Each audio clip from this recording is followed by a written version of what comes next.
earthly deserts for she and I. I find there is plenty to talk about, and now, with the unannounced addition of Woodrow and Oriana, the litter of topics simply keeps piling. This is further confirmed when she takes a quick sip of her tea, then proceeds by simply saying, "So, Valpires, elves, and now vampires?" "Yes, and it's Valpir, not Valpires. The word is both singular and plural.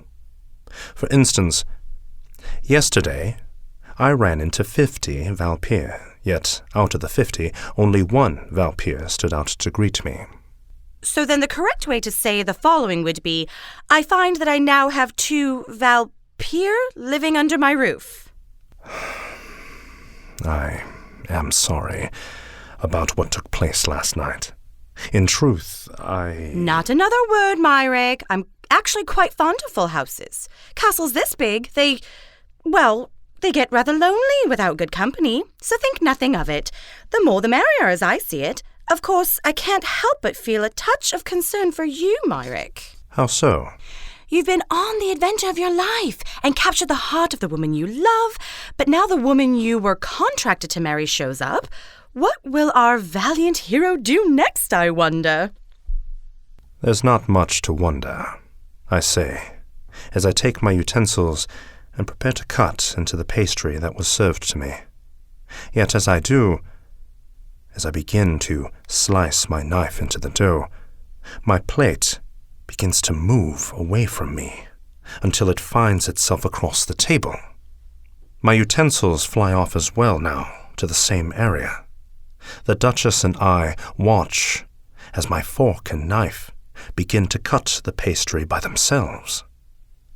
And as they do, he finds himself a seat and takes his place at our table. He does not speak, but simply helps himself to the plate while we watch. Finishing the bits off of my plate now, he leans back, stretching his arms in a most relaxing manner, and says, "That was, without a doubt, the most delicious chocolate pastry I've had wait. Take the 5, carry the 1. Yes, in about 175 years. No, 175 years exactly." Something wrong? That was my plate and utensils you took.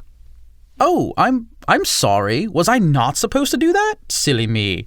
Now, where could I have picked up such a bad habit? It couldn't have possibly been from you, since our history together has been nothing short of you doing everything you were supposed to do. Directing his view to the Duchess now, he says, "You'll have to forgive my manners. The company I've been recently keeping has begun to consume me. On a positive note, I'm now well versed in Valpirian etiquette." With a look of confusion worn upon her, she simply stares at him and asks, Yes? Aren't you a vampire? Am I? He asks sarcastically, while beginning to touch his face with his hands in a most inspecting manner, and says, Good God, I am a vampire! When did this happen? He jests, my dear Duchess. Isn't that right, Woodrow? More or less. It happened too long ago. I really can't remember exactly when it did happen. I do remember it was a drizzly Sunday.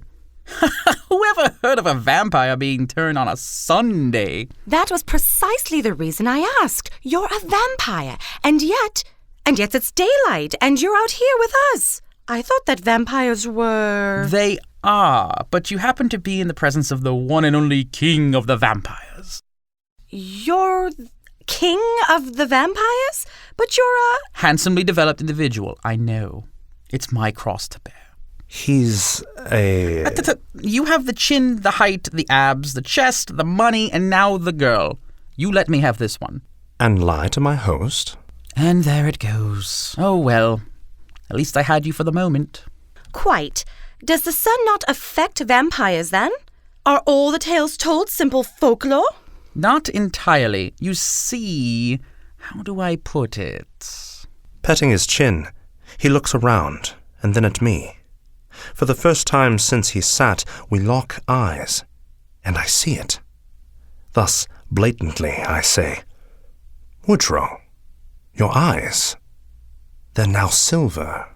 Why, yes, they are. Thank you for noticing. I've also grown a pinky finger taller. What brought that about? Thicker soles on these boots. They're made from rich Italian... I meant your eyes. How do they go from gold to silver? Oh, that. I thought you'd know. Vente Isla. Lights which spark without fire. Metal that flies like birds. Pictures that move and talk. What a marvel of a place.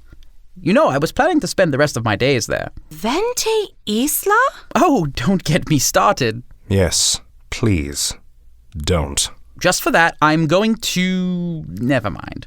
Vente Isla, my dear Duchess, is an island, nay, a world, far beyond current comprehension. Imagine, if you will, horses that fly. What do you picture? Well, a Pegasus, of course. Right you are. Now, what if I told you that horse has no head, no feet, no wings? Only a saddle and metal torso. I would say you were right. I have a difficult time creating that painting in my head. And that's Vente Isla, my dear Duchess.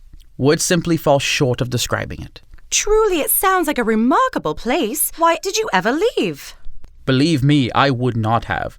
But as always, this one over here gets in the way of my happiness. Me? Yes, I accuse you, sir. What have I to do with your leaving the island? Are you joking? Honestly, my dear Duchess, I don't know what you see in him. Myrick is my dear friend. I wouldn't label him as such. Believe me, it only gets you into trouble. I speak from experience. You look at me now and believe it or not, I'm only half the man I used to be. So, Myrick is responsible for you being a dwarf? What? No! That would be my parents. Myrick here is responsible for a much greater offense. Oh, don't you me. It's because of you that I'm here. I'll never forgive you, no matter how hard you apologize. I fail to know how. It's quite simple, really. One usually gets on both knees and grovels, followed by such tender words as, "I was so stupid, and I'll never do it again." And of course, I would snout and huff, but eventually those dead puppy dog eyes and that chin would have me forgive you. I meant I fail to know how your leaving was my fault. You're not serious. I brought her with me. Oriana. Yes. There I was, same as every other day. I was studying from books far beyond any of our, your knowledge, when all of a sudden she arrives on the island. And of course she arrived as any Valpir would, kicking and screaming. She was so troublesome that Gamora said she had to go, and because I was the only one who could subdue her, I had no choice but to play keeper. So now I'm here. I'm sorry. And that's the best I'm going to get out of you, isn't it? That and money. All right, that works for me. So wait, that's it then? Well, I could hold a grudge, but I live forever, and that gets rather costly. Not to mention, you ate my pastry. Yes, not to mention, I ate his pastry. Wait, hold on. Was that a joke, Myrick? Yes. Yes, it was. Is something wrong, Woodrow? You'll have to forgive me, my dear Duchess. I've only recently discovered how to eat solid meals. For 175 years, I've only drank, and so... It's causing your eyes to water? No.